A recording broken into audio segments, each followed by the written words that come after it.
Dear students, very good morning. तो देखिए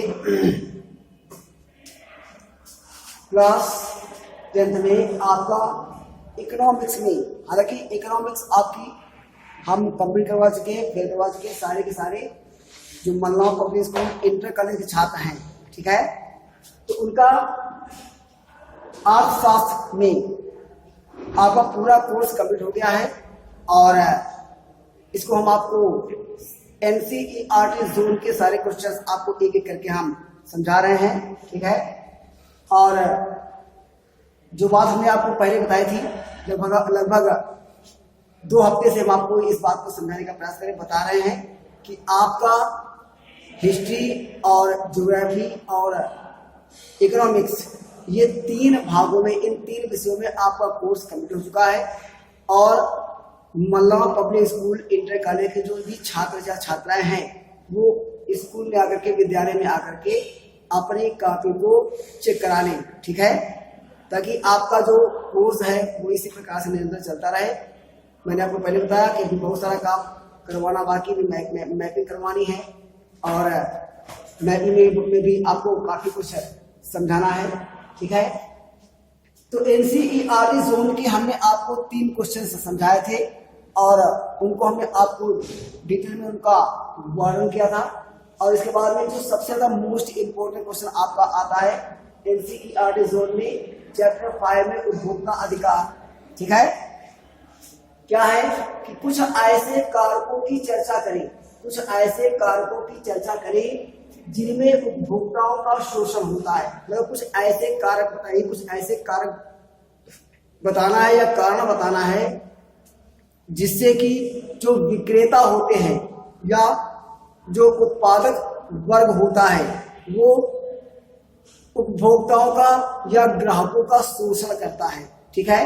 तो तमाम ऐसे प्रक्रियाएं हैं जिनमें विक्रेता या जो उत्पादक वर्ग होता है, व्यापारी वर्ग होता है, वो ग्राहकों का या उपभोक्ताओं का अनेक प्रकार से शोषण करता है। तो वो कौन कौन से कारक हैं, ठीक है, ये हम आपको आज बताएंगे। बहुत ही इंपॉर्टेंट क्वेश्चन है और ये मोस्टली आपका लघुत्तरी में भी आ सकता है 3 नंबर में परीक्षा में, और लॉन्ग आंसर में मतलब विस्तृत उत्तरी प्रश्न में भी 6 नंबर में आ सकता है। तो इस क्वेश्चन का अध्ययन मोस्ट इंपोर्टेंट है और इसको बहुत ही अच्छी तरीके से आपको समझना है, ठीक है। तो पहला जो कारक है वो क्या है, मांग और पूर्ति में असंतुलन। नंबर 1 क्या है कारक, ठीक है। कुछ कारक ऐसे हैं, तो कारक क्या है, नंबर 1 क्या है कि मांग एवं पूर्ति में असंतुलन, ठीक है। तो पहला कारक है मांग एवं पूर्ति में असंतुलन। तो जब मांग और पूर्ति में असंतुलन होगा तो स्वाभाविक बात है कि उत्पादक वर्ग जो है वो कंज्यूमर्स का, उपभोक्ताओं का शोषण ही करेगा, ठीक है। मतलब क्या है कि अगर बाजार में मांग ज्यादा है, ठीक है, और पूर्ति कम है तो स्वाभाविक बात है कि वस्तुएं महंगी हो जाएंगी और जो उत्पादक वर्ग है, जो व्यापारी वर्ग है, जो विक्रेता है, वो अपने मन मुताबिक, अपनी मनमर्जी के अनुसार अधिक कीमत बढ़ा करके ही वस्तुओं को बेचेंगे और उपभोक्ताओं का शोषण करेंगे, ठीक है। कैसे, आइए देखते क्या क्या कि जनसंख्या में, आप जानते हैं जनसंख्या में तीव्र गति से वृद्धि के कारण मांग की तुलना में वस्तुओं और सेवाओं की उपलब्धता कम होती जा रही है और कम होती जाती है, जिसके कारण मांग और पूर्ति में बहुत ही ज्यादा असंतुलन उत्पन्न हो जाता है। ऐसी व्यवस्था में, ऐसी स्थिति में जो व्यवसायी हैं, जो व्यापारी वर्ग हैं, ठीक है, वो क्या करते हैं, ऐसी स्थिति में जो व्यवसायी या व्यापारी हैं वो घटिया वस्तुओं का उत्पादन करते हैं, मतलब कम वैल्यू की वस्तुओं का उत्पादन करते हैं और उन्हें भारी कीमत पर उन्हें बेचते। मतलब चूंकि मांग ज्यादा है, वस्तु की बाजार में कमी है किसी एक वस्तु की, ठीक है, तो क्या करेंगे, जब उसकी मांग भारी होगी, ज्यादा मांग होगी, तो जो उत्पादक वर्ग है, जो व्यवसायी हैं, वो घटिया किस्म की वस्तुएं बना करके और बाजार में बेचेंगे और ज्यादा कीमत पर बेचेंगे। इस प्रकार से वो उपभोक्ताओं का शोषण करते हैं। ठीक है, आइए दूसरा जो कारक है वो देखते हैं। नंबर दूसरा कारक क्या है आपका? दूसरा कारक आपका है, कह रहा है क्या? अशिक्षा एवं अज्ञानता। जो है क्या? अशिक्षा एवं अज्ञानता। ठीक है, तो उपभोक्ताओं की अशिक्षा और अज्ञानता के कारण भी जो उत्पादक वर्ग, व्यवसाय वर्ग और व्यापारी वर्ग हैं, और वो क्या करते हैं, जो विक्रेता वर्ग हैं, वो उपभोक्ताओं की अशिक्षा के कारण भी उपभोक्ताओं का शोषण करते हैं। कैसे करते हैं आइए देखते कराएं कि भारत में उपभोक्ता शोषण का एक सबसे प्रमुख कारण है लोगों की अशिक्षा और उनकी अज्ञानता। ठीक है, तो कह रहा है क्या कि जब लोग अज्ञानी होंगे, लोगों को चीजों के बारे में ज्ञान नहीं होगा, अशिक्षित होंगे, ठीक है, और तो उनको उस वस्तु या उस सेवा के बारे में अच्छी तरीके से जानकारी नहीं होगी। वो उस वस्तुओं की सही कीमत, उनकी सही मात्रा और उसका जो उसकी जो वैल्यू, उसकी जो क्वालिटी है, उसका जो गुण है, उसके बारे में वो अनभिज्ञ रहेंगे और मजबूरी में उन्हें घटिया वस्तुओं को खरीदने के लिए विवश होना पड़ेगा, क्योंकि वो उस वस्तु या सेवा के बारे में जानकार नहीं होते हैं। ठीक है, तो वही कह रहा है क्या कि लोगों का अशिक्षित होना और अज्ञानी होना, अज्ञानता को होना, ठीक है, ये व्यापारी और व्यवसाय वर्ग के लिए लोगों का शोषण करने का सबसे बड़ा कारण बन जाता है। ठीक है, और बहुत अधिक संख्या में उपभोक्ताओं और वस्तुओं की गुणवत्ता की पहचान नहीं कर पाते। मतलब बहुत से जो कंज्यूमर्स होते हैं, बहुत से उपभोक्ता जो होते हैं, वो वस्तुओं की गुणवत्ता की पहचान नहीं कर पाते, उनकी सही कीमत को जान नहीं पाते कि ये वस्तु वास्तव में कितने की होनी चाहिए, कितने में हम खरीद रहे हैं। ठीक है, वस्तु की सही नाप और तौल के बारे में उन्हें सही तरीके से जानकारी नहीं होती है, इसलिए व्यापारी वर्ग उन्हें कम तौल करके भी वस्तुओं को दे देते हैं। इस प्रकार से जो उत्पादक वर्ग है वो उपभोक्ताओं का शोषण करता है। ठीक है, इसके बाद हम तीसरे पॉइंट में आते हैं। नंबर तीसरा क्या है? ठीक है, कि तीसरे तरीके से किस तरीके से ग्राहकों का, मतलब जो उपभोक्ता का शोषण होता है। नंबर 3 क्या है? उपभोक्ताओं की उदासीनता। नंबर 3 क्या है? उपभोक्ताओं की उदासीनता। ठीक है स्टूडेंट्स, तो उपभोक्ताओं की उदासीनता भी जो है वो उपभोक्ताओं के शोषण का एक बड़ा कारण बन जाती है। ठीक है, जैसे कि आप जान लीजिए भारत में जो उपभोक्ता हैं, ठीक है, भारत में जो उपभोक्ता हैं वो असंगठित हैं। मतलब भारत में उपभोक्ताओं के असंगठित होने के कारण, मतलब समूह का कोई संगठन नहीं है, उपभोक्ताओं का कोई संगठन नहीं है। अगर एक व्यक्ति का शोषण हो रहा है, किसी एक उपभोक्ता का शोषण हो रहा है, तो दूसरा उपभोक्ता जो है उसकी शिकायत नहीं करता है, क्योंकि लोग असंगठित हैं। मतलब सारे के सारे जो उपभोक्ता वर्ग है वो असंगठित है। अगर किसी एक उपभोक्ता का शोषण हो रहा होता तो दूसरा आवाज नहीं उठाता है, कहता हमें क्या। ठीक है, ऐसी स्थिति आ जाती है, इसलिए भी लोगों का शोषण होता है। तो इस असंगठन के कारण भी उपभोक्ताओं का शोषण होता है। ठीक है, और साथ साथ में वो एक दूसरे के शोषण के प्रति, जो उपभोक्ता वर्ग है वो एक दूसरे के शोषण के प्रति उदासीन पूर्ण रवैया अपनाता है, मतलब उदासीनता अपनाता है। ठीक है, अगर एक का शोषण होता है किसी एक उपभोक्ता का, तो दूसरा उपभोक्ता उस पर ध्यान नहीं देता है। ठीक है, तो वही कह रहा है क्या कि उपभोक्ता जो है वो विभिन्न वस्तुओं के प्रति और सेवाओं के प्रति और उनकी जानकारी के प्रति सजग नहीं होते हैं। मतलब वास्तविकता यह है कि अपनी उदासीनता के कारण उपभोक्ता जो है वो वस्तु की सही कीमत के बारे में पता भी नहीं लगाता है उसकी क्वालिटी, उसके गुण का भी पता नहीं लगाता है। ठीक है, जब बाजार गए जैसा बताया गया था, ठीक है, ना उसकी कीमत की सही जानकारी प्राप्त की, ठीक है, इतने उदासीन है, ना वस्तु की सही कीमत की जानकारी की, ना वस्तु की सही गुणवत्ता की जानकारी की, बस जो चीज आवश्यकता हो इसे बाजार से आप खरीद लाते हो, है ना, मतलब उपभोक्ता वर्ग वो बाजार से जाकर के वस्तुओं को खरीद लाते हैं, उसकी गुणवत्ता, उसकी कीमत, उसके बारे में सही जानकारी प्राप्त नहीं करते हैं। ठीक है, मतलब उदासीन रवैया अपनाते हैं। फिर इसका जो चौथा पॉइंट क्या है, वो है क्या, शोषण का एकाधिकार। क्या है, एकाधिकार।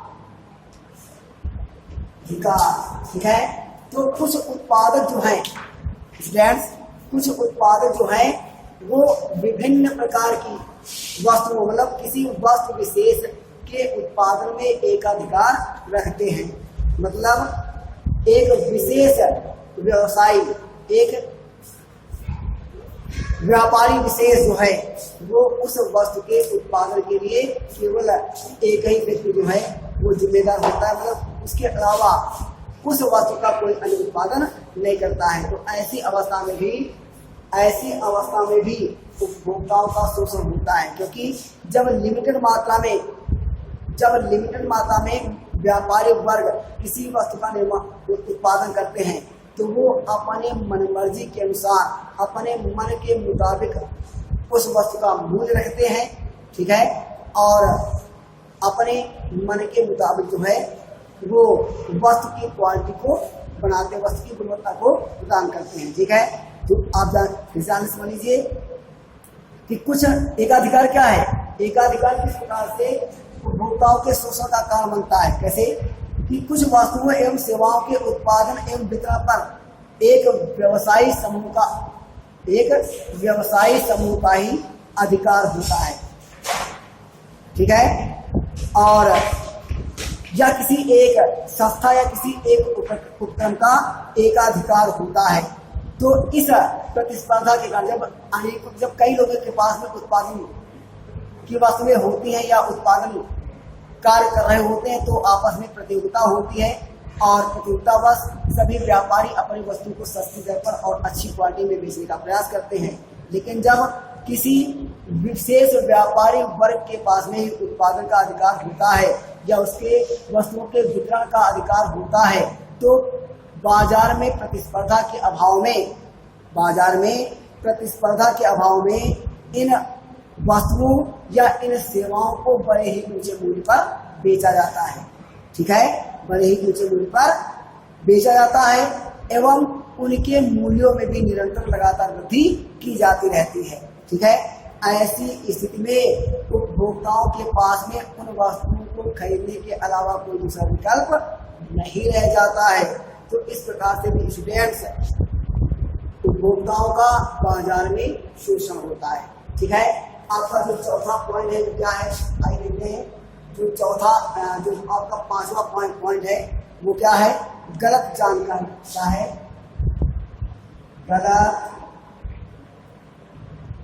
जानकारी। क्या है क्या, जो आपका पांचवा पॉइंट है वो क्या है, गलत जानकारी। कि जो उत्पादक वर्ग है, जो व्यवसायी है, जो व्यापारी वर्ग है, वो प्रचार के माध्यम से, चाहे वो रेडियो हो, चाहे वो टेलीविजन हो, चाहे वो समाचार पत्र हो, ठीक है, या पत्रिकाएं हो, तो इनके माध्यम से जो उत्पादक वर्ग है वो अपनी उत्पादित वस्तुओं के बारे में गलत जानकारी प्रदान करता है और उपभोक्ताओं को बरगलाने का प्रयास करता है, मतलब झूठी जानकारी देता है और उपभोक्ताओं को बरगलाने का प्रयास करता है। भले ही उसकी उत्पादित वस्तु जो है गुणवत्ता में बहुत ज़्यादा अच्छी नहीं है, लेकिन प्रचार के माध्यम से, चाहे टीवी हो चाहे रेडियो हो, उनके द्वारा प्रचार के माध्यम से वो अपनी वस्तु को बाजार में सबसे अच्छा सिद्ध करने का प्रयास करते हैं। इसके लिए वो प्रचार में करोड़ों रुपए भी इन्वेस्ट करते हैं, करोड़ों रुपए का निवेश करते हैं। और बड़ी बड़ी जो हस्तियां हैं उनसे वो प्रचार करवाते हैं। आपने देखा होगा टेलीविजन में, आपने टेलीविजन में देखा होगा कि तमाम जो फिल्मी कलाकार हैं या तमाम जो खेल जगत से जुड़े हुए लोग हैं, ठीक है, जो हमारे रोल मॉडल होते हैं, जो हमारे हीरो होते हैं, उनसे टीवी में प्रचार करवाते हैं और हम लोगों को बरगलाने का प्रयास करते हैं। ठीक है, होता क्या है कि प्रचार के माध्यम से वो करोड़ों रुपए उनको देते हैं और इससे होता क्या है कि वही कीमत वो उस वस्तु में जोड़ करके वो हम लोगों से, उपभोक्ताओं से वसूल करते हैं। तो इस प्रकार से भी लोगों का शोषण होता है। ठीक है, तो गलत जानकारी दे करके भी उपभोक्ताओं का शोषण होता है।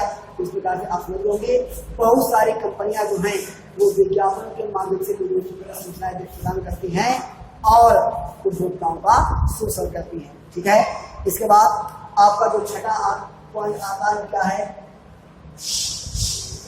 वो है आपका सीमित जानकारी। क्या है? सीमित जानकारी। तो स्टूडेंट्स, सीमित जानकारी भी उपभोक्ताओं के शोषण का एक बड़ा कारण है। कैसे? फिर समझ लीजिए आप इसको। कह रहा है क्या कि उपभोक्ताओं के उत्पादों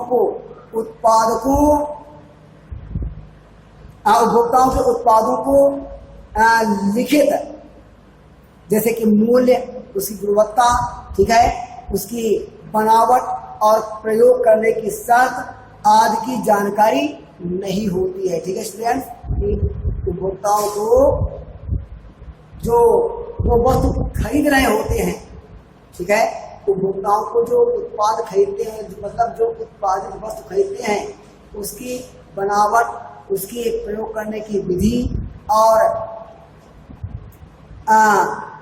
उसका मूल्य और उसकी क्वालिटी, उसकी गुणवत्ता, तमाम तरीके से वस्तुओं या सेवाओं की जानकारी नहीं होती है। तो ऐसी स्थिति में भी वो क्या करते हैं, ऐसी स्थिति में भी वो गलत वस्तुओं का बाजार से चयन कर लेते हैं, गलत वस्तुओं को बाजार से खरीद लेते हैं और जिनका बाद में कोई भी सही तरीके से उपयोग नहीं कर पाते हैं। इस प्रकार से उनकी धन की बर्बादी होती है और उपभोक्ताओं का शोषण होता है। ठीक है, इसके बाद आता है क्या, आपका जो सातवां आपका जो पॉइंट है उपभोक्ता शोषण का, वो क्या है, वस्तुओं का गैर लिखित विक्रय। है क्या, वस्तुओं का गैर लिखित विक्रय। ठीक है, वस्तुओं का गैर लिखित विक्रय। तो स्टूडेंट्स, आप जानते हो कि बाजार में आपको बहुत सारे उत्पाद ऐसे मिल जाएंगे, बाजार में आपको बहुत सारी वस्तुएं ऐसी मिल जाएंगी जिन पर उनका कोई भी वास्तविक मूल्य नहीं लिखा होता है। ठीक है, जिन पर उनका कोई भी वास्तविक मूल्य नहीं लिखा होता है और कोई भी वास्तविक मूल्य न लिखे होने के कारण उपभोक्ताओं का शोषण होता है। जैसे कि आप देख लीजिए, तमाम ऐसे उत्पाद मार्केट में आते, बाजार में आते हैं जिन पर कोई भी मूल्य नहीं लिखा होता है और ऐसे दुकानदार, ऐसे व्यवसायी अपनी तरफ से उस वस्तु पर मूल्य डाल करके उस पर चिपका देते हैं, उस पैकेट पर चिपका देते हैं। ठीक है, तो इससे भी उपभोक्ताओं का शोषण होता है। ना, ठीक है, तमाम बाजार में ऐसी वस्तुएं आती हैं जिनकी कीमत मात्र होगी 300-400 रुपए, लेकिन वो दुकानदार क्या करता है, व्यवसायी क्या करते हैं कि उस पर वो 1200 रुपए मूल्य डाल करके उस वस्तु को बेच देते हैं। ठीक है, इनमें तमाम प्रकार की जो लोकल जूते हैं, चप्पल हैं और कपड़े की वस्तुएं हैं, इन पर कोई भी मूल्य नहीं लिखा होता है और वो क्या करते हैं कि उसमें एक पर्ची सी डाल देते हैं और उसमें मूल्य अपने मन मुताबिक मूल्य डाल देते हैं, और इससे वो उपभोक्ताओं का, ग्राहकों का भयानक तरीके से, पूरी तरीके से शोषण करते हैं। ठीक है, इसके बाद आते हैं क्या कि जो उपभोक्ताओं के शोषण का जो एक लास्ट कारण है वो और भी क्या है, लंबी वैधानिक प्रक्रिया। ठीक है, लंबी वैधानिक प्रक्रिया मतलब क्या, नंबर आठवां क्या है, लंबी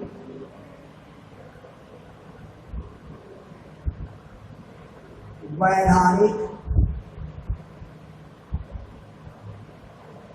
प्रक्रिया। ठीक है, तो इसका जो उपभोक्ताओं के शोषण का जो लास्ट आपका कारक है वो क्या है, लंबी वैधानिक प्रक्रिया। ठीक है, तो भारत में स्टूडेंट्स, भारत में जो वैधानिक प्रक्रिया है वो बहुत ही लंबी है। मतलब भारत में जो कानूनी प्रक्रिया है वो काफी लंबी हो जाती है। ठीक है, अर्थात अगर आप कोई भी केस करते हो, मान लिया अगर आप किसी भी वस्तु को खरीदते हो और वो वस्तु आपको गलत मिल जाती है, ठीक है, वो वस्तु आपको गलत मिल जाती है या आप ठगे जाते हो, आपको धोखा दिया जाता है, तो अगर आप कानूनी तौर पर केस करते भी हो, मुकदमा करते भी हो, तो उस मुकदमे की जो प्रक्रिया है वो बहुत ही ज्यादा लंबी खिंच जाती है। इसलिए भी लोग जो है वो घाटा सहन कर लेते हैं, जो उपभोक्ता वर्ग है वो घाटा सहन कर लेता है और किसी भी कानूनी शिकंजे में फंसना नहीं चाहता, मतलब कानूनी मामले में पड़ना नहीं चाहता है।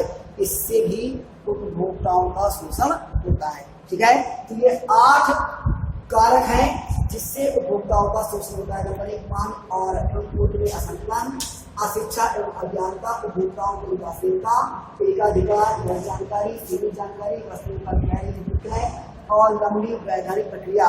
तो ये 8 कारक हैं जिससे उपभोक्ताओं का शोषण होता है। ठीक है स्टूडेंट, इसको आपने अच्छे तरीके से समझा होगा और नहीं समझा है तो मैं आपको बता दूं, इस वीडियो को आप बार बार देखिए और समझने का प्रयास करिए, जितना अच्छी तरीके आप समझ लोगे नंबर आपको उतने ही ज़्यादा अच्छे प्राप्त होंगे सोशल स्टडी में, सोशल साइंस में। ठीक है, और अगर आप इसको लिखित रूप से पढ़ना चाहेंगे तो 405 पेज पर अर्थशास्त्र के सेक्शन में, मतलब इकोनॉमिक्स के सेक्शन में NCERT जोन में जब आप जाएंगे तो हमारा 405 पेज पर क्वेश्चन नंबर आपको 4 में ये आपको मिलेगा, आप उसको घर में भी पढ़ सकते हो। ठीक है, बाकी आपको अगले वाले वीडियो में बताया जाएगा। ठीक है, क्वेश्चन नंबर जो 5 और 6 हैं वो हम आपको अगले वाले वीडियो में बताएंगे। तब तक के लिए